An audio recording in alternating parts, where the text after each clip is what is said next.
मैं जनार्दन तिवारी, प्रवक्ता हिंदी, राजकीय इंटर कॉलेज पेटसाल, जिला अल्मोड़ा। आज कक्षा 12 के विद्यार्थियों को आरोह भाग 2 गद्य में पाठ 6 नमक पाठ के महत्वपूर्ण गद्यांशों से संबंधित प्रश्न एवं उनके उत्तर बताते हैं।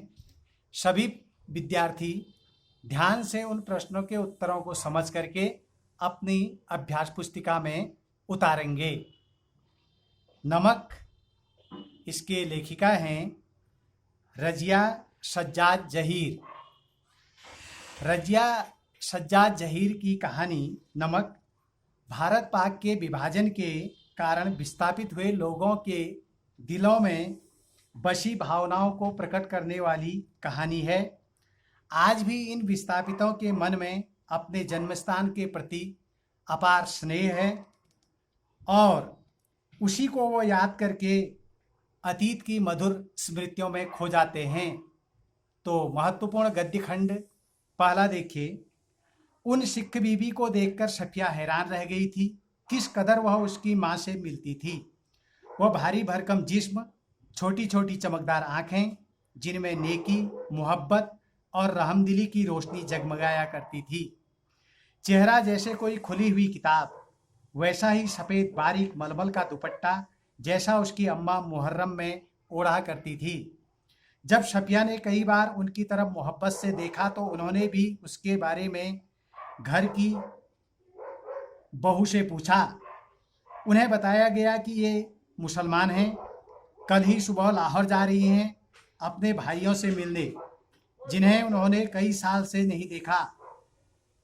लाहौर का नाम सुनकर वे उठकर सफिया के पास आ बैठी और उसे बताने लगी कि उनका लाहौर कितना प्यारा शहर है, वहाँ के लोग कैसे खूबसूरत होते हैं, उम्दा खाने और नफीस कपड़ों के शौकीन, सैर सपाटे के रशिया, जिंदा दिली की तस्वीर। कीर्तन होता रहा। वे आहिस्ता आहिस्ता बातें करती रहीं।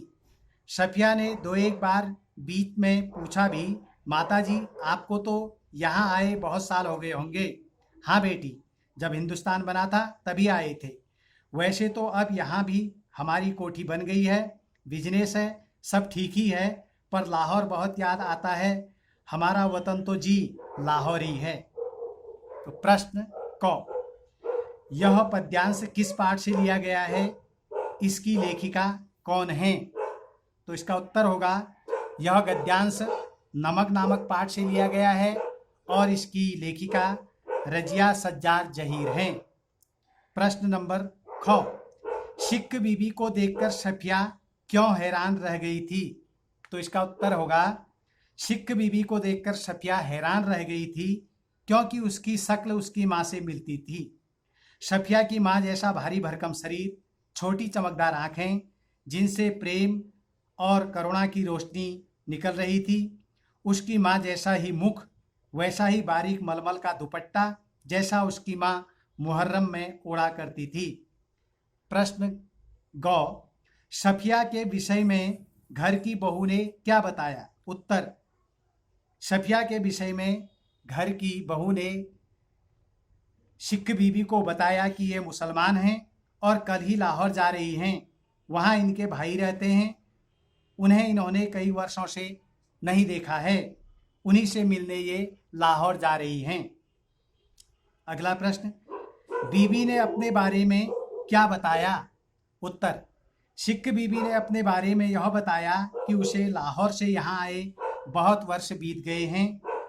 वह बंटवारे के समय ही यहाँ आ गई थी। अब यहाँ उनकी कोठी भी बन गई है, बिजनेस भी ठीक ठाक है, परंतु लाहौर अभी भी बहुत याद आता है। दूसरा महत्वपूर्ण गद्य खंड देखेंगे। जब उसका सामान कस्टम पर जांच के लिए बाहर निकाला जाने लगा तो उसे एक झिरझिरी सी आई और एकदम से उसने फैसला किया कि मोहब्बत का यह तोहफा चोरी से नहीं जाएगा, नमक कस्टम वालों को दिखाएगी वह। उसने जल्दी से पुड़िया निकाली और हैंडबैग में रख ली, जिसमें उसका पैसों का पर्स और पासपोर्ट आदि थे। जब सामान कस्टम से होकर रेल की तरफ चला तो वह एक कस्टम अफसर की तरफ बढ़ी। ज़्यादातर मेज़ें खाली हो चुकी थी। एक दो पर इक्का दुक्का सामान रखा था। वहीं एक साहब खड़े थे, लंबा कद, दुबला पतला जिस्म, खिचड़ी बाल, आंखों पर ऐनक। वे कस्टम अफसर की वर्दी पहने तो थे, मगर उन पर वह कुछ जच नहीं रही थी। सफिया कुछ हिचकिचाते हुए बोली, मैं आपसे कुछ पूछना चाहती हूँ। तो इसका प्रश्न क है, यह पद्यांश किस पाठ से लिया गया है? इसकी लेखिका कौन है? उत्तर, यह गद्यांश नमक नामक पाठ से लिया गया है और इसकी लेखिका रजिया सज्जाद जहीर हैं।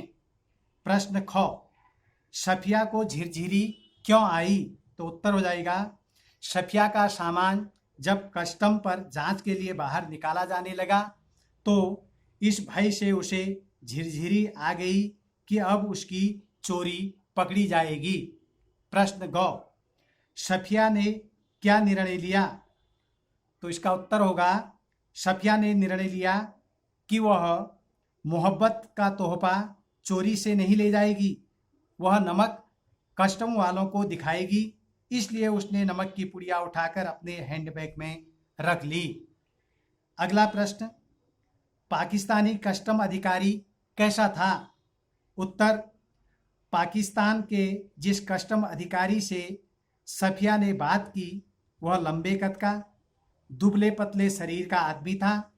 उसके बाल आधे पके हुए थे, आंखों पर ऐनक थी। कस्टम अफसर की वर्दी पहनकर भी वह अच्छा नहीं लग रहा था। धन्यवाद।